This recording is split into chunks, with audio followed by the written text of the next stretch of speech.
राधे राधे मित्रों। माघ मास के कृष्ण पक्ष की एकादशी को षटतिला एकादशी के नाम से जाना जाता है। इस दिन भगवान विष्णु के साथ माता लक्ष्मी की पूजा व व्रत किया जाता है। आइए षटतिला एकादशी व्रत कथा का श्रवण करें। यह कथा भगवान विष्णु ने नारद मुनि से कही थी। श्री भगवान विष्णु ने नारद मुनि से कहा, प्राचीन काल में एक ब्राह्मणी रहती थी। वह सदैव व्रत किया करती थी। एक समय वह 1 मास तक व्रत करती रही। इससे उसका शरीर अत्यंत दुर्बल हो गया।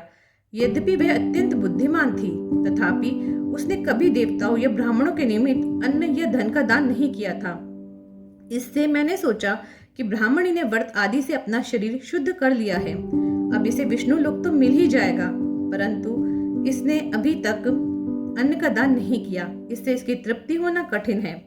भगवान ने आगे कहा, ऐसा सोचकर मैं भिखारी के वेश में मृत्यु लोक में उस ब्राह्मणी के पास गया और उससे भिक्षा मांगी। वह ब्राह्मणी बोली, महाराज किस लिए आए हो? मैंने कहा, मुझे भिक्षा चाहिए।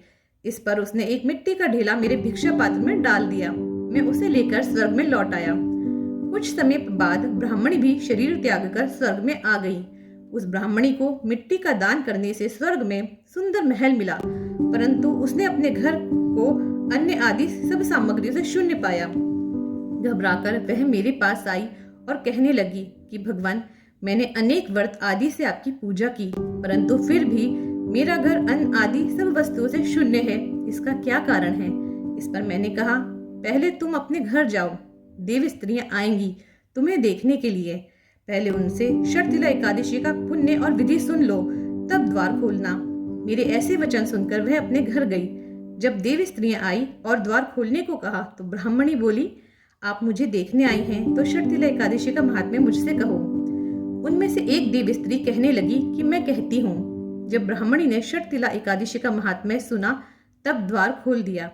देवांगनाओं ने उसको देखा कि वह तो अभी भी पहले ही की तरह मनुष्य है। उस ब्राह्मणी ने उनकी कथानुसार षटतिला एकादशी का व्रत किया। इसके प्रभाव से वह सुंदर और रूपवती हो गई तथा उसका घर अन्न आदि समस्त सामग्रियों से युक्त हो गया। अतः मनुष्य को मूर्खता त्याग कर षटतिला एकादशी का व्रत और लोभ ना करके तिल आदि का दान करना चाहिए। इससे दुर्भाग्य, दरिद्रता तथा अनेक प्रकार के कष्ट दूर होकर मोक्ष की प्राप्ति होती है। हे विष्णु भगवान, जैसे आपने उस ब्राह्मणी को दिया, ऐसे ही कथा कहते सुनते सभी को दीजिएगा। बोलिए विष्णु भगवान की जय, माता लक्ष्मी की जय।